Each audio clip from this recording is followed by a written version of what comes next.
We're going to talk to Sumartono. Please correct me if I'm saying your name wrong. From Indonesia. Sumartono, is that how you say your name? Please. Yes, that is exactly how my name is pronounced. Hell yes. I got it right first time. Sumartono, what's going on? Yeah, I'm a deist, D, as in a dog. And so I think consciousness is entirely material. Hence, all our decisions, opinions, attitudes, ideologies are dictated by the biological machinations that is explained in neuroscience. Hence, no one has any agency over whether they wish to be saved or not, like most theists claim. And people back then were okay with misogyny, racism, slavery, sexual slavery, judicial duels, capital punishment. Does that mean that most people back then were not good people? No, but simply they were more people who carried the genes of authoritarianism, submissiveness, etc. So we never had any moral revolution per se, but simply those with biological predisposition towards individualism and personal liberty has gained in quantitative dominance that slavery is now criminalized and frowned upon. So are we morally superior? Can atheists claim moral superiority over, say, the Bible, fundamental Christians, whom are famous for promoting slavery, that kind of stuff? No, there is no morality. Just different breeds of people, much like there are different species or different planets. That's why it's been thousands of years, and yet wickedness, if you can call it that, still exists. That's what I think. It is something that stems from hard determinism. Okay, interesting. A lot of thoughts there. There's a couple different routes we could go with this. When we talk about morality, we could start there. I don't know, Aaron, is there some way you want to start in particular? Because there's a couple different ways we can go with this conversation. No, talking about morality sounds fine. Yeah. Morality, and then maybe we'll talk about dualism, because I think it sounds like you have a dualist point of view of consciousness in the mind, which is interesting as well. But the morality thing is interesting, and I want to talk about it because Baked Elastic kind of brought this up too. We kind of have this idea almost like there is a sense of moral progress that sometimes people refer to. And some people cite this as evidence of some kind of objective morality. They say, well, if history seems to progress, if we seem to say, oh, well, the things we did yesterday were bad, and we continue to sort of grow in understanding of what it means for things to be bad or good, then we must be reaching some sort of objective, some sort of goal. This is an interesting idea. I think if you were to argue for an objective morality, I think this would be strong evidence for that case. And if I was making that case, I would cite that first. I used to think that this was convincing as well, but I think I'm agreeing with you in this, Sumartono, is that I think morality is a human construct. I think it does come from people's sense of values, and that comes from their cultures, from their sense of time and place. And also their sense of how they reason, because I also think people's sense of reason and rationality change over time as well. So does that mean there's a convergence on a culture? Are we, if we're all able to reason, doesn't that mean that there's something objective? I'm not necessarily convinced that that's the case either. I think that even in our reasoning, we still have emotional, harbors that we fall back on. We sort of post-rationalize a lot of things that we do. So I do think it's kind of more tied to a time and place, even more than it is to some, morality that's outside of ourselves. I think we learn to grow and advance and learn and educate ourselves, and that's going to inform us. But if I didn't have the same values that I do, I would have a different sense of morality. And I think that is ultimately going to be what determines what I think is good and bad, what I value and what I don't. What do you think? Agree, disagree? Yeah, I think it's all a human construct. That's what I've been saying. And I think if there is such thing as God, he never really made such thing as morality. And, it's very much different from the regular theistic claim that there is a moral interventionist God who dictates this and that when it comes to human morality. But I don't think there is such thing as that. It's all constructed by the people of, in the early days, but they were pretty much still made by humans and God themselves never intended there is a one moral code for human beings. He simply told there was no such thing. Yeah. I agree. It's a human construct, and you can just look at if there was a really an absolute objective morality that God was dictating, then that would have been announced first thing, and we wouldn't have all the changes in our morality that you can see in the Bible, and between the Old and the New Testaments, and between early church and current churches and current beliefs and current morality. It wouldn't be changing. There'd be some beginning absolute standard that we could point to, and we can't do that. Yeah, I agree. 100% agree with that. I think we're all on the same page here, Sumartono. So there you go. Now the deism thing, that is interesting. What makes you a deist rather than, say, an atheist or a theist? Well, that's the thing. I used to be an atheist. Well, I was a Muslim from 15 years. I'm sorry, I was a Muslim from where I was born, and then by the age of 15, I grew out of it because of, well, I was inquisitive and I had access to information, thankfully.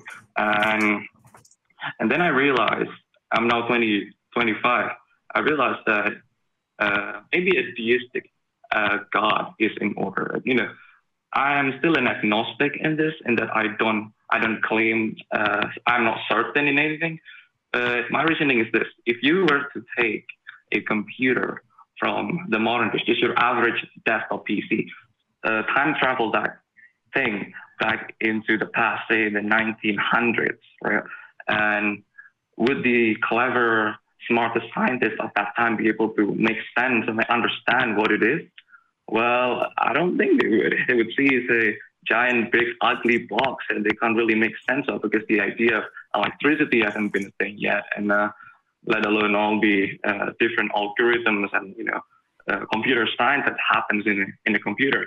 And God is like infinitely more complex than a computer. So I don't think any, even the smartest civilized, advanced civilization that could ever exist may be able to understand God the same way those 1900 scientists would not be able to understand something from the 2000, from the future, Okay.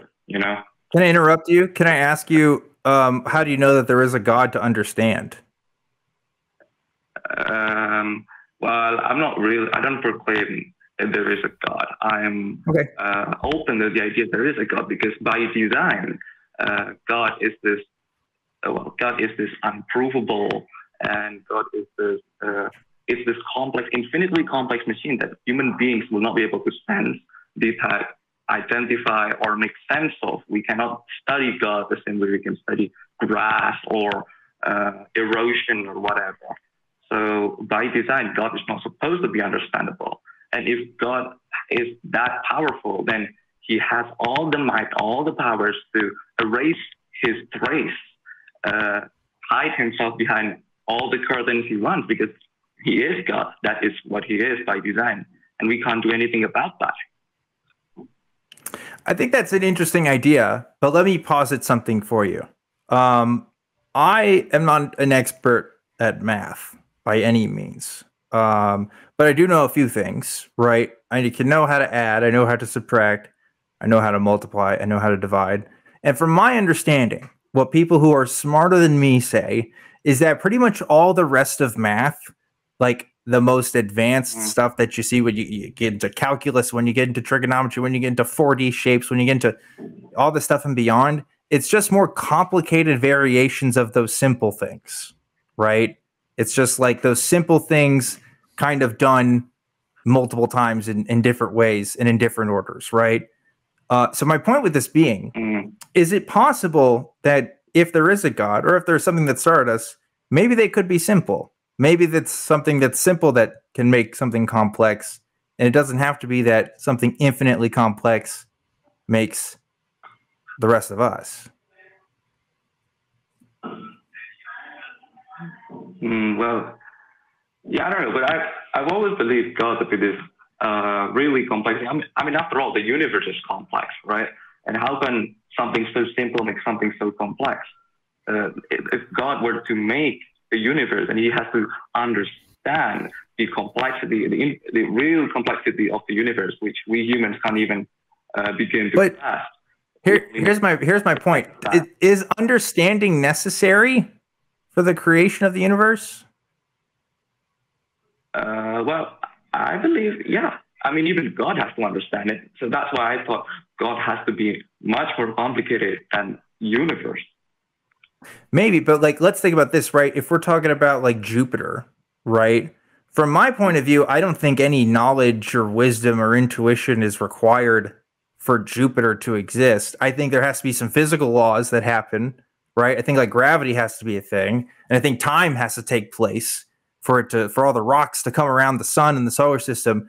But I don't think there needs to be any intent. I don't think there needs to be any, like, you know, anything complex necessarily. Just a couple rules of physics to follow, right? Yeah, we kind of. I might take issue. I'm not a physicist. I'm not a cosmologist. But I kind of take issue maybe that the universe is really complex because it seems to follow some simple rules. Yeah. But complexity can be kind of relative as well, and I'm kind of taking issue with your definition of God because you've kind of defined a God that's so complex that we can't understand a God, and yet you understand that this God is really complex. So your reasoning seems kind of circular.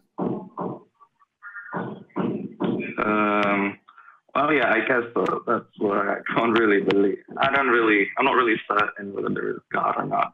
But you mentioned those laws of physics, gravity, all of those laws that exist. I believe in the watchmaker's analogy.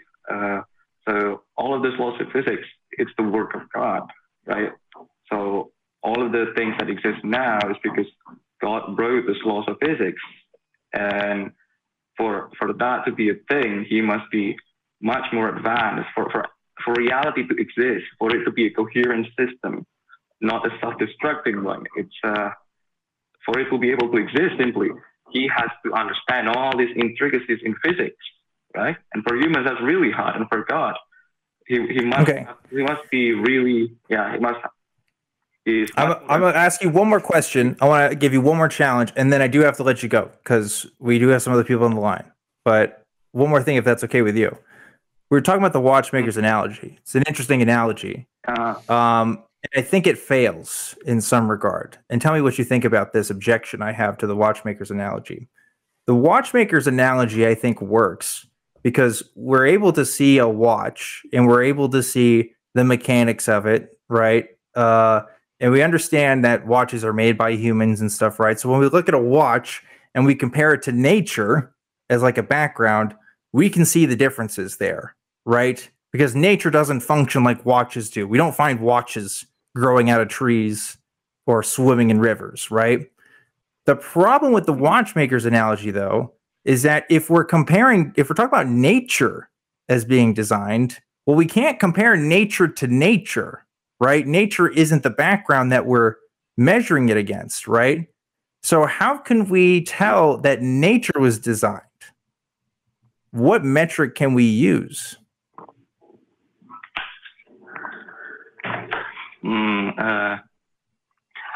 Well, I guess it's just nature is designed because otherwise it wouldn't exist. Because can something exist without being designed? Maybe. No, of course not. It can't? Why not? I mean, I wouldn't say I'm certain about that, but it's more likely that for something to work, right? For an operating system to work on a computer, we have going into panicking. We are being failure at any point. It has to be designed, right? A computer. Well, computers, sure, but I'm just talking about nature, right? Yeah. So the only way to know if something is designed or not. The very fabric of reality. If it is designed, then it might not even work. Like a computer that fails to boot up.